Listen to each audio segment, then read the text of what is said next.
World War II was a huge incident, the likes of which we'll probably never see again, unless Kim Jong-un decides to actually retaliate the next time a world leader calls him Little Rocket Man on Twitter. Being such a massive incident, World War II had a massive number of causes.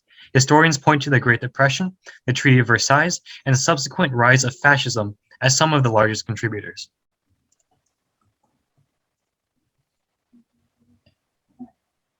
These causes all played a part in the rise to power of totalitarians in all three of the Axis powers, as well as in original Nazi allies turned eventual Nazi enemies, the Soviet Union. Let's take a deeper dive into each of these nations and investigate the sentiments and global context which led to these totalitarians taking power.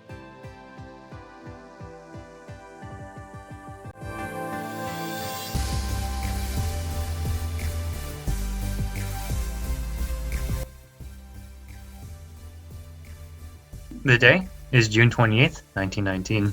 70 delegates from 27 nations have gathered in Paris to dole out the punishments and share the spoils of the Great War.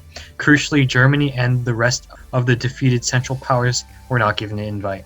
The Soviets, who had backed out of the war in 1917 and whose Bolshevik government was not recognized by these other states, was also denied entry. In practice, though, the say of only three nations and their leaders truly mattered. First, meet Georges Clemenceau, the in real life Mr. Monopoly and French Prime Minister and Secretary of War. During the talks, Clemenceau pushed for a very draconian policy, harshly punishing the losing countries of the war. Next, we see intrepid explorer, certified peace lover, and raving eugenicist Woodrow Wilson. Wilson disagreed with Clemenceau. He believed no country should be severely punished, only the leaders of such countries. Lastly, we see British Prime Minister and future proponent of Nazi Germany, David Lloyd George. Lloyd George, although agreeing with Clemenceau's draconian point of view, became an intermediary between Wilson and Clemenceau. Now that we're past this despicable trifecta, it's time to introduce the fourth leader whose opinion allegedly held some sway. Vittorio Emanuele Orlando of Italy. Now, Italy is officially part of the Big Four of the Treaty of Versailles. However, they left the Paris Peace Conference pissed. You see, before the start of World War I, Germany, Austria-Hungary, and Italy had been part of an alliance known as the Triple Alliance.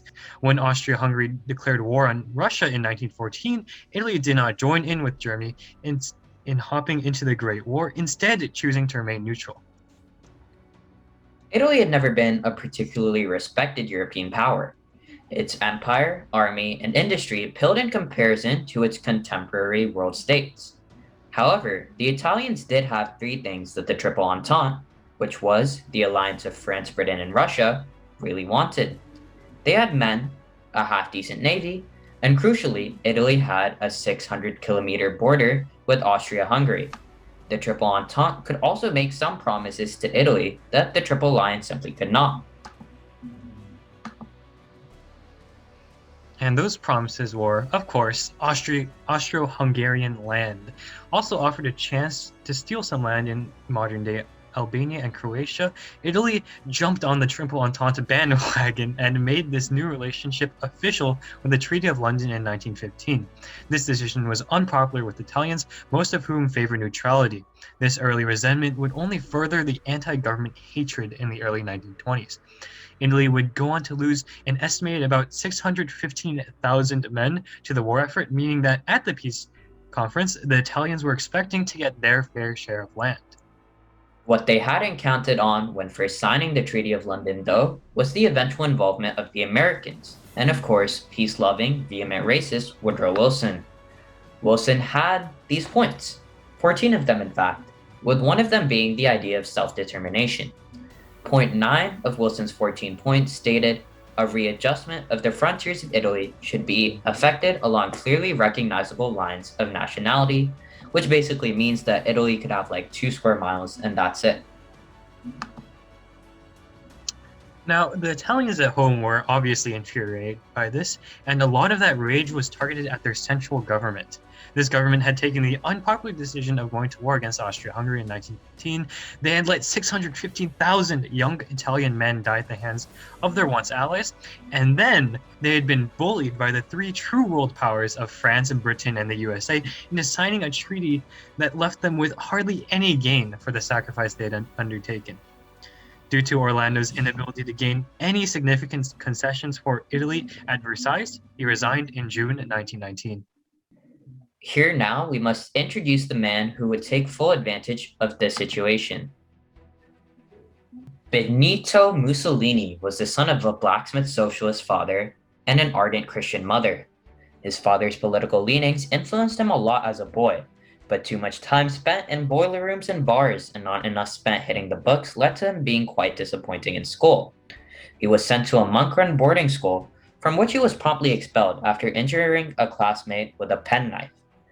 At his next school, however, things started looking up for him in his grades.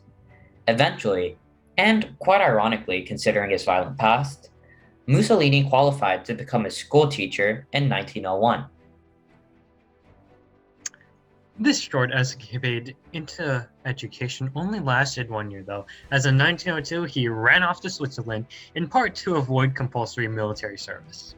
Switzerland, throughout the late 1800s and early 1900s, was a bastion of freedom for revolutionaries of all sects.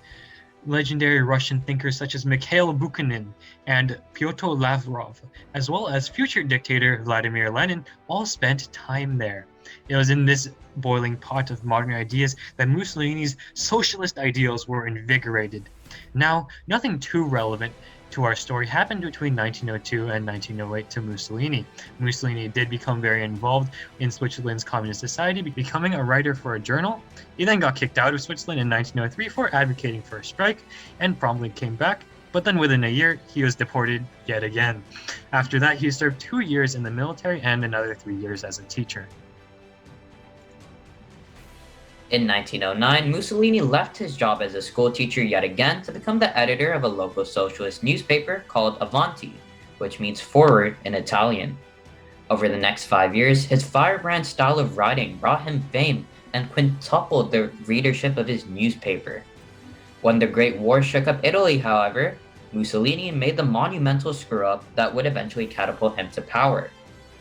In 1911, when Italy went to war with Libya, Mussolini was jailed for 5 months for participating in a riot arguing against the war. In 1914, however, he realized that a war could be the exact catalyst for the social revolution he wanted.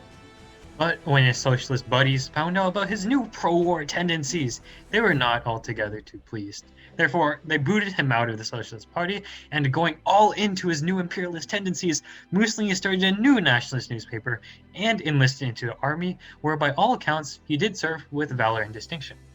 Returning home from the war front in 1917 after an accidental mortar blast ended his military career, Mussolini became a British agent. Being paid the equivalent of, well, a crap ton of money, Mussolini entered the Italian political scene as a nationalist, convinced that socialism was largely a failure due to his horrible experiences before and during the Great War. In March of 1919, Mussolini founded the Fascist Party with the goals of reviving the Roman Empire along with its glory. Capitalizing on the anger and resentment towards the Italian government, Mussolini and his Fascist Party organized the Black Shirts, a paramilitary group named after the color of their uniforms. The Black Shirts attacked political opponents, commonly being socialist organizations like newspapers. Italy fell into chaos and disarray, building up to the March on Rome. On the night of October 27, 1922, around 25,000 armed black shirts gathered in Rome to demand the resignation of the current Prime Minister, Luigi Facta. Facta wanted the king to declare martial order in order to quell the March on Rome. However, King Victor Emmanuel III believed that declaring martial law would lead to a civil war.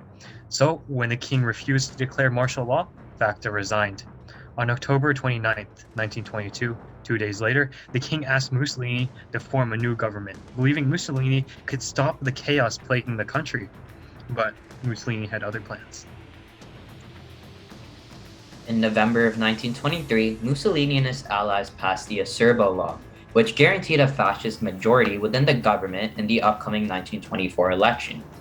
Through the use of violence and intimidation tactics, Mussolini's party won the election, putting Italy into the control of the fascists. In the subsequent years, Mussolini's government passed laws restricting or even eliminating democratic liberties, while placing control of the country in Mussolini's hands. Mussolini became the sole dictator of Italy, calling himself Il Duce, or the leader. And with that, the scene is set for fascism to take over great chunks of the continent as Hitler's greatest ally takes his place upon the European stage. Tune in next time as we see how the Treaty of Versailles unfolds in Japan, leading to the rise to the power of military general Hideki Tojo and the menace of the Pacific Ocean.